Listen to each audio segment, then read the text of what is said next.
Tom Swift and His Electric Runabout by Victor Appleton. Chapter 17. A Run on the Bank. "Why, Mr. Pendergast!" exclaimed Mr. Damon, rising quickly as Tom ushered in the aged president. "Whatever is the matter? You here at this hour? Bless my trial balance! Is anything wrong?" "I'm afraid there is," answered the bank head. "I have just received word that makes it necessary for me to see you both at once. I'm glad you're here, Mr. Damon." He sank wearily into a chair, which Tom placed for him, and Mr. Swift asked, "Have you been able to raise any cash, Mr. Pendergast?" "No, I'm sorry to say I have not. But I did not come here to tell you that. I have bad news for you. As soon as we open our doors in the morning, there will be a run on the bank." "A run on the bank?" repeated Mr. Swift. "The moment we begin business in the morning," went on Mr. Pendergast. "Bless my soul! Then don't begin business!" cried Mr. Damon. "Oh, we must," insisted Mr. Pendergast. "To keep the doors closed would be a confession at once that we have failed. No, it is better to open them and stand the run as long as we can. When we have exhausted our cash—" He paused. "Well?" asked Mr. Damon. "Then we fail. That's all." "But we mustn't let the bank fail," cried Mr. Swift. "I am willing to put some of my personal fortune into the bank capital in order to save it. So is my son here." "That's right," chimed in Tom heartily. "All I've got. I'm not going to let Andy Foger get ahead of us, nor his father either." "I'll help to the limit of my ability," added Mr. Damon. "I appreciate all that," continued the president, "but the unfortunate part of it is that we need cash. You gentlemen, like myself, probably have your money tied up in stocks and bonds. It is hard to get cash quickly, and we must have cash as soon as we open in the morning to pay the depositors who will come flocking to the doors. We must prepare for a run on the bank." "How do you know there will be a run?" asked the young inventor. "I received word this evening, just before I came here," replied Mr. Pendergast. "A poor widow who has a small amount in the bank called on me and said she had been advised to withdraw all her cash. She said she preferred to see me about it first, as she did not like to lose her interest. She said a number of her acquaintances, some of whom are quite heavy depositors, had also been warned that the bank was unsound, and that they ought to take out their savings and deposits at once." "Did she say who had thus warned her?" inquired Mr. Swift. "She did," was the reply, "and that shows me that there is a conspiracy on foot to ruin our bank. She stated that Mr. Foger had told her our institution was unsound." "Mr. Foger!" cried Damon. "So this is one of his tricks to bolster up his new bank. He hopes the people who withdraw their money from our bank will deposit with him.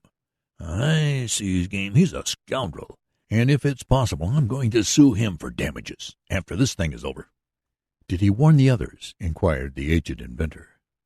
"Not all of them," answered the president. "Some received letters from a man signing himself Addison Berg, warning them that our bank was likely to fail any day." "Addison Berg!" exclaimed Tom. "That must have been the important business he had with Mr. Foger the day I showed him the watch charm. They were plotting the ruin of our bank then." And he told his father about his disastrous pursuit of the submarine agent. "Very likely Foger is working with Berg," admitted Mr. Damon. "We will attend to them later. The question is, what can we do to save the bank?" "Get cash, and plenty of it," advised Mr. Pendergast. "Suppose we go over the whole situation again." And they fell to talking stocks, bonds, securities, mortgages, and interest, until the youth, interested as he was in the situation, could follow it no longer. "Better go to bed, Tom," advised his father. "You can't help us any, and we have many details to go over." The lad reluctantly consented, and he was soon dreaming that he was in his electric auto, trying to pull up a 1,000-pound lump of gold from the bottom of the sea. He awoke to find the bedclothes in a lump on his chest, and, removing them, fell into a deep slumber. When the young inventor awoke the next morning, Mrs. Baggert told him that his father and Mr. Damon had risen nearly an hour before, had partaken of a hearty breakfast, and departed. "They told me to tell you they were at the bank," said the housekeeper. "Did Mr. Pendergast stay all night?" inquired Tom. "I heard someone go away about 2 o'clock this morning," replied the housekeeper. "I don't know who it was." "They must have had a long session," thought Tom as he began on his bacon, eggs, and coffee. "I'll take a run down to the bank in my electric in a little while." The car was still in rather crude shape outwardly, but the mechanism was now almost perfect. Tom charged the batteries well before starting out.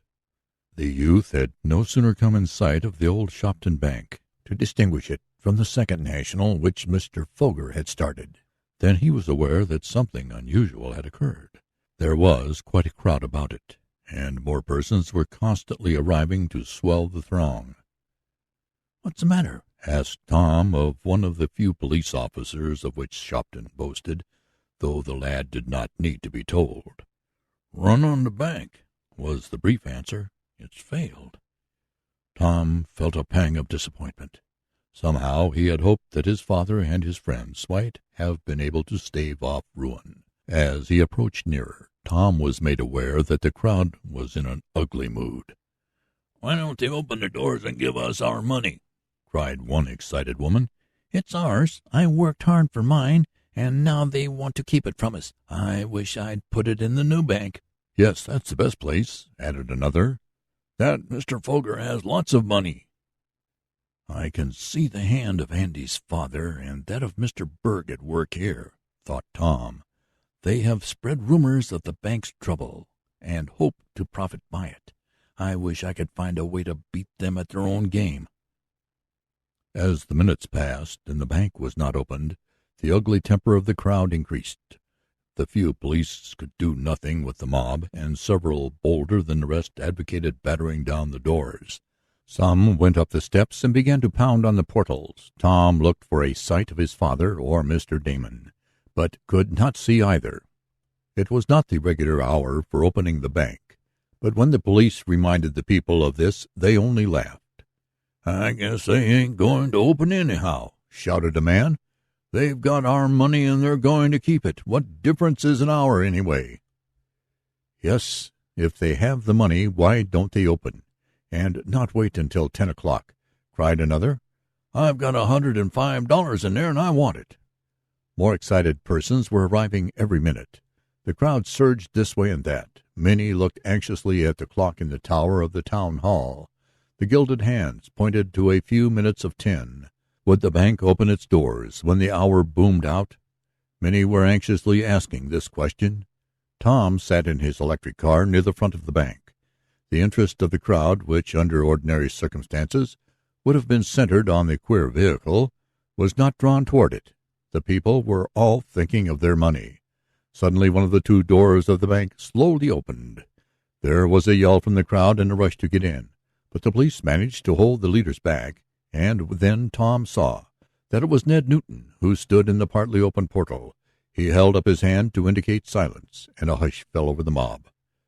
"The bank is open for business," Ned announced, "but there must be no rush.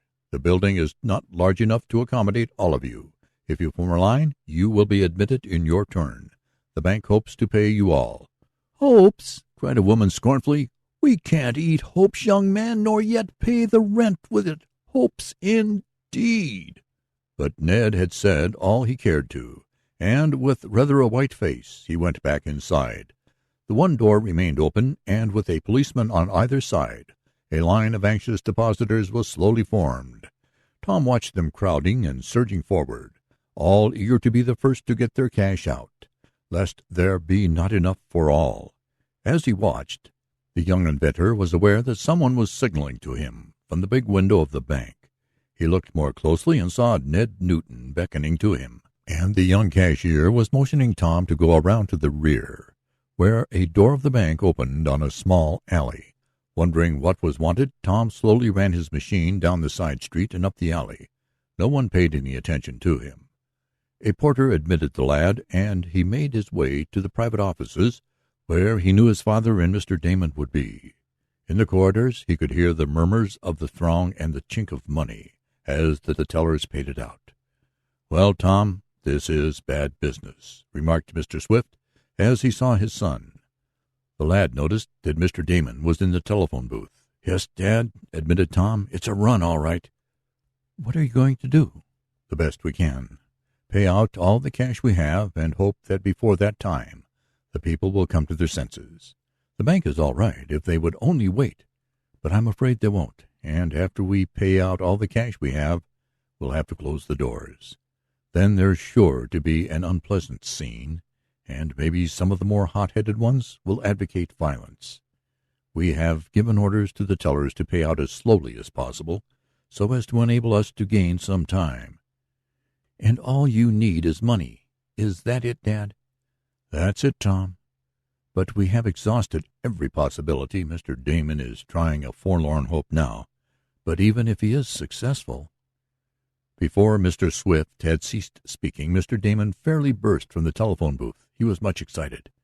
I've got it!" he cried. "What?" asked Mr. Swift and Tom in the same breath. "The cash, or what's just as good, the promise of it. I called up Mr. Chase of the Clayton National Bank, and he has agreed to take the railroad securities I offered him as collateral and let me have the $60,000 on them. That will give us cash enough to weather the storm. Hurrah! We're all right now. Bless my checkbook." "The Clayton National Bank," remarked Mr. Swift, and his voice was hopeless. "It's 40 miles away, Mr. Damon, and no railroad around here runs anywhere near it.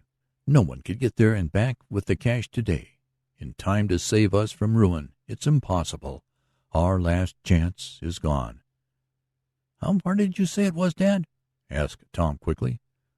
40 miles there, over 40, I guess, and not very good roads. We would need to have the cash here before 3 o'clock to be of any service to us." "No, it's out of the question. The bank will have to fail." "No!" cried the young inventor, and his voice rang out through the room. "I'll get the cash for you." "How?" gasped Mr. Damon. "You can't get there and back in time." "Yes, I can," cried Tom. "In my electric runabout. I can make it go 100 miles an hour if necessary. Probably I'll have to run slow over the bad roads, but I can do it. I know I can. I'll get the $60,000 for you." For a moment there was silence, and then Mr. Damon cried, "Good! And I'll go with you and deliver the securities to Mr. Chase. Come on, Tom Swift. Bless my collar button. But maybe we can save the old bank after all."